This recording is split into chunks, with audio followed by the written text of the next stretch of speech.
My name is Paris, and this year I finally turned 40. Back in my 20s, I met my husband, Damon, who was a contractor at my workplace. We got married and have enjoyed a comfortable life ever since, thanks to his hard work over the years. Let me tell you about the time we struggled the most right after we got married. I was born as the granddaughter of a landowner in a small town in Washington state. Although my grandfather owned land, he wasn't particularly impressive, but I did enjoy a fairly comfortable upbringing. As I grew older, I felt like I couldn't become a self-sufficient adult if I kept relying on my family's wealth. So determined to be independent, I chose to work for a company in Boston and moved there. I didn't tell Damon that I was a landowner's granddaughter till we decided to get married. The reason was simple. I didn't think it was necessary. I was living off my own salary without relying on my family's money. When Damon came to visit my family home, he was surprised by its size but didn't make a big deal about it.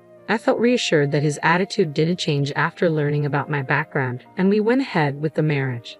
Had he changed his behavior, I might have called off the wedding, suspecting he was after my family's money. One day, as we were discussing our upcoming wedding, my grandfather suddenly passed away. Since we were already engaged, Damon and my mother-in-law attended the funeral. My mother-in-law suddenly said, "Isn't that Congressman Mr. Douglas?" She was referring to a politician my grandfather had been friendly with. Even though we were small-scale landowners, we had some connections in political and business circles. "Impressive, you notice. Excuse me for a moment. I'll go say hello," I said, walking over to greet Mr. Douglas. But I couldn't shake the feeling that my mother-in-law was watching me intently, even from a distance. After the mourning period for my grandfather ended, we got married. We were enjoying the sweet atmosphere of newlywed life when something unexpected happened. "Paris, are you home?" It was my mother-in-law, and I was caught completely off guard by her sudden visit during the daytime when Damon wasn't around. "Just a second, let me get the door," I said, scrambling to open it. "Sorry for the surprise, just wanted to see how you're doing," she said with a smile. I apologized while trying to fix my disheveled hair. "I'm sorry for the way I look. Damon's not here today, he's at work." "That's fine, I actually came to talk to you. Just wanted to make sure Damon's not causing any trouble," she said. My mother-in-law asked various questions about my life with her son and if I was facing any challenges. I was relieved for a moment, glad she was understanding, but then she sipped her coffee, straightened her posture, and said, "By the way, I heard from Damon that your family in Washington owns land." I didn't expect such a question out of the blue. Still thinking it was just small talk, I answered, No, it's not like that. My grandfather just owns a little land. It's not a big deal." My mother-in-law smiled and asked, "But your family's well off, right?" Something about this made me uneasy. I managed to keep a smile and play it off. As I suspected, the conversation shifted to awkward topics like my income and whether I was getting any financial help from my family. From then on, my mother-in-law started visiting our home whenever Damon was not around. She would look around and always say, "You should ask your parents for help." This happened especially when the house was a bit untidy or after she'd taken a peek in the refrigerator. I could tell she was implying, "Why don't you hire a housekeeper? Or you should ask for grocery money." Not wanting to argue, I brushed it off each time with a laugh. Then one day, I noticed my card holder was missing. It was a small branded gift from my mom when I got my job. I'm not fond of expensive things, but I remember Mom saying, "Let me do this much for you," and I treasured it even though it was a bit worn out. I searched everywhere, drawers, bags, but couldn't find it. So casually, I asked my mother-in-law, who sometimes helps with cleaning, "Have you seen a yellow card holder?" I thought she might know because she sometimes helps me clean our house. What she said next was completely unexpected. "Oh, that, it was so lovely, I took it." I couldn't believe what was happening. Taking other people's things without asking, is that acceptable now? I briefly wondered if I'd missed some new custom, but no, that couldn't be it. "Great souvenir, thanks," she added. Why was I being thanked for something I never gave? I was so shocked I couldn't find the words. That's actually something special my mom gave me, so I can't just give it away." There was a lot I wanted to say, but I stuck to the bare minimum to make my point. Not wanting to escalate things, I tried hard to calm my racing heart and muster some semblance of respect, because after all, she is my mother-in-law. "Oh, really? That's too bad. I really liked it." "Fine, here it is back. Now give me something else." Wow, I was stumped. I couldn't believe it. I really wanted that card holder back. so I exchanged it for some organic tomatoes we'd gotten from a neighbor. She seemed unhappy with the tomatoes at first, but once I explained they were organically grown and hard to find in stores, she seemed satisfied. But it got me thinking, all those times she'd come over to help tidy up, was she actually snooping for valuables? She practically knew the contents of our entire house, and it gave me the creeps. I thought she was strange, but I hoped this would be the end of it. I decided to keep the whole ordeal to myself and never told my husband, but then she showed up again, not long after the incident. The nerve of her to come back after all that, although I resented my annoyance, remembering she is my mother-in-law after all. Paris, let's go out for lunch today. I know a delicious place. She invited me out, which was unusual. I had a glimmer of hope that maybe she was going to apologize for the last time. But the reality was quite the opposite. As we were leaving the restaurant after an enjoyable lunch, she said, "Oh no, I forgot my wallet. Paris, can you cover for me?" To be honest, given the previous incident, I had a bad feeling about this. But I could have just not paid, so I reluctantly covered the whole bill. "Thank you, Paris," she said. Just as I expected, the money never came back. Since then, my mother-in-law often invited me to lunch, conveniently forgetting her wallet each time. I was left with no choice but to pick up the tab. She also never stopped taking things from our home. It got worse every day. "So, what's the gift for today?" she would ask, out of sheer necessity. I started preparing extra groceries and snacks to give to her. It was better than her taking things without asking, but it still felt awful. The more this went on, the harder it became to talk to my husband about it. I worried how he'd feel if he knew his mother was acting this way. Constantly supplying these gifts started to strain our finances too. It bothered me that our hard-earned money was dwindling. Finally, I found a way to cope. I started working a part-time job, giving me less time to spend with my mother-in-law. And it worked. I had significantly fewer encounters with her. Maybe I should have done this from the start. Now, I only had to deal with her during summer vacations and Christmas visits, which made life much easier. However, when we visited her for the summer vacation after a long time, her bad habits reemerged. She'd make comments like, "How have you been with your family lately?" Or, "That's a nice watch you're wearing." When my husband was away, though, I had some financial flexibility because of my part-time job. My watch was nothing special. As for my relationship with my family, it was the same as always. She had one reason for asking these questions. I realized from my long experience with her, she was fishing to see if she could get something more. "Hey, sister-in-law, long time no see. Got any gifts?" Just when I was getting fed up with my mother-in-law, I popped my jobless, live-at-home sister-in-law, Cindy. "I've brought some snacks. Feel free to have some," I said with a smile. That's when Cindy said something outrageous. "No, not like that. Your family is rich, right?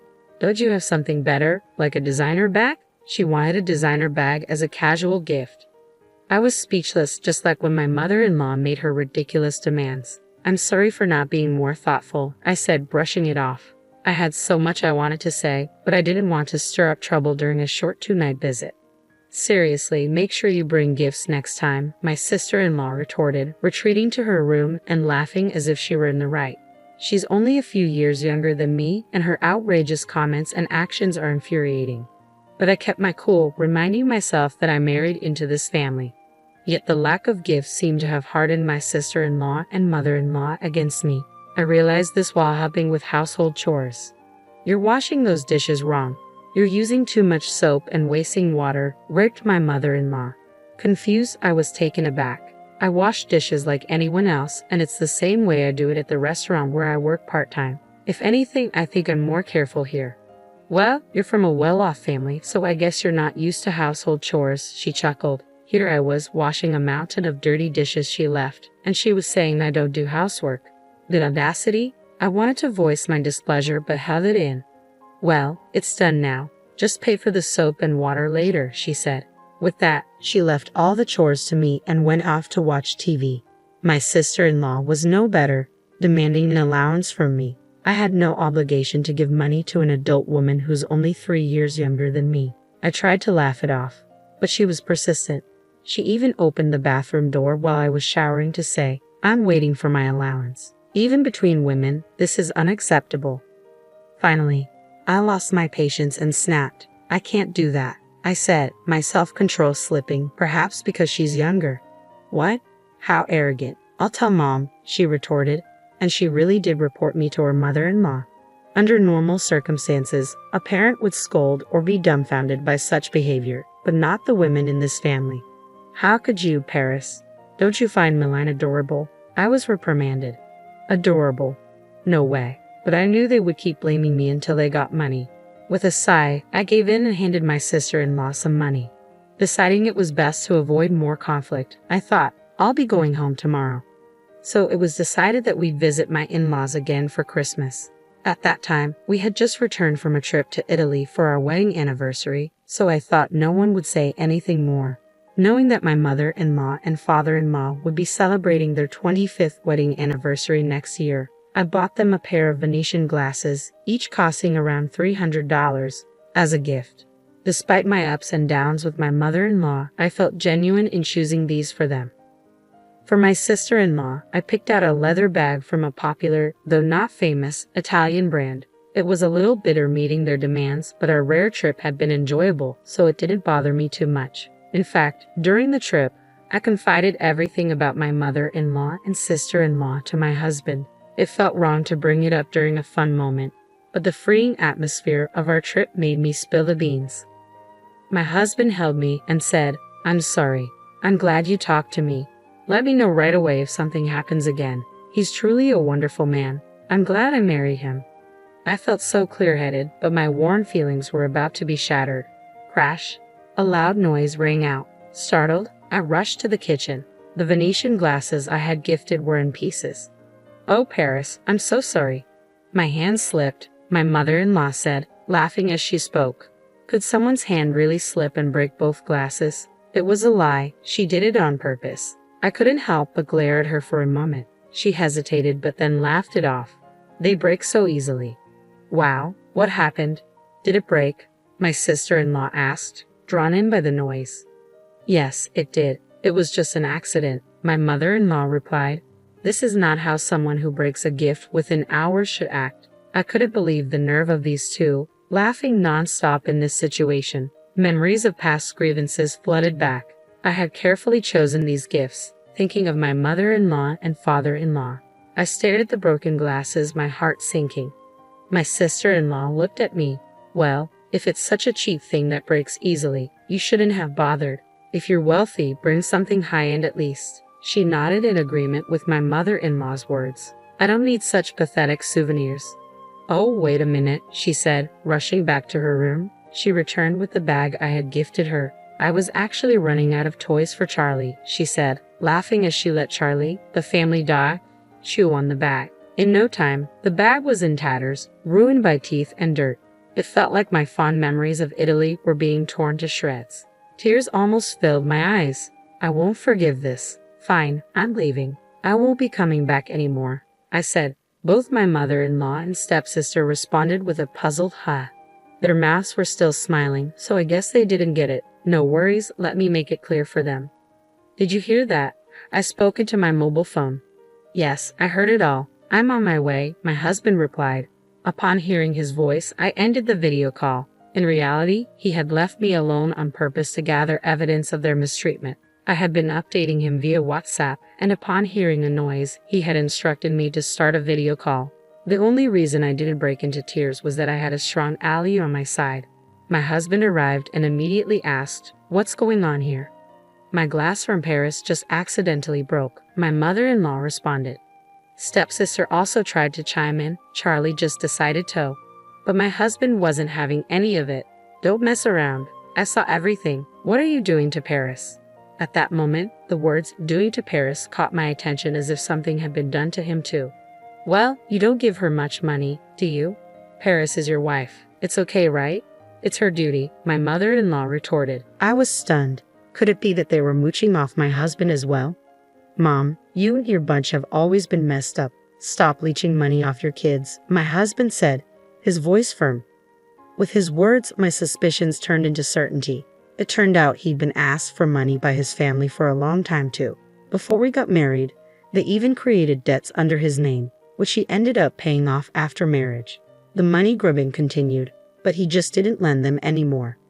I was truly shocked to find this out, but maybe he felt it wasn't necessary to tell me, just like I hadn't told him.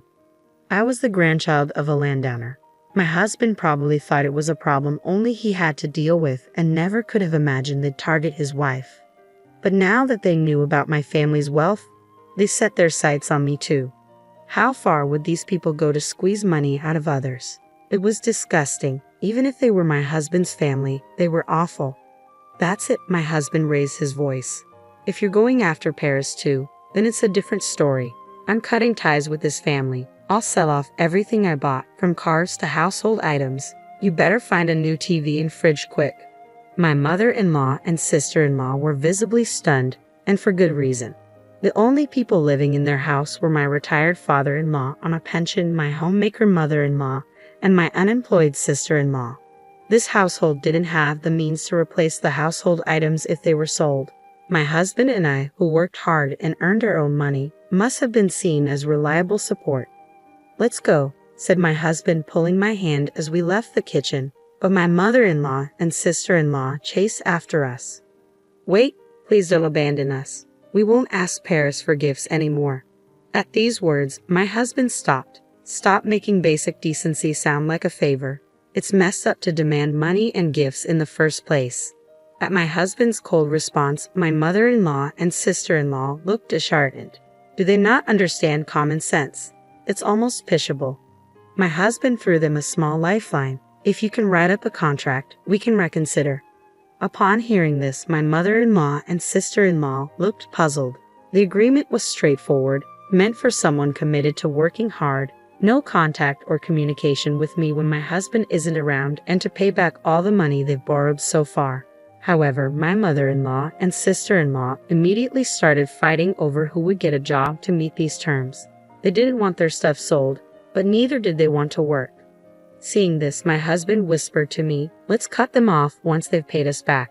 I never said I was reconsidering cutting ties with them.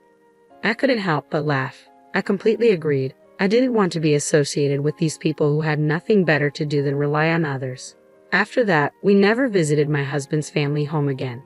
Over 10 years have passed, and the financial state of my husband's family has been in shambles.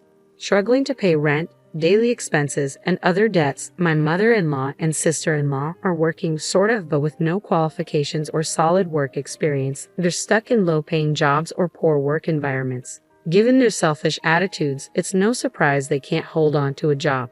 Despite that, they don't want to give up their lavish lifestyles, so their debt keeps piling up. They keep reaching out to my husband, begging for help, but he has firmly rejected them, effectively cutting off ties. As for my husband, his diligent work has paid off, and he's climbed the corporate ladder impressively. I've quit my part-time job and returned to being a stay-at-home mom. We've had a child, and my husband has created an environment where I can focus solely on raising our kid.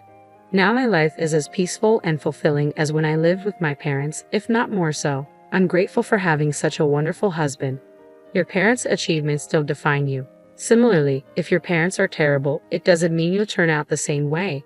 What matters most is your own character, no matter the circumstances you were raised in. I intend to keep growing to always be a better version of myself.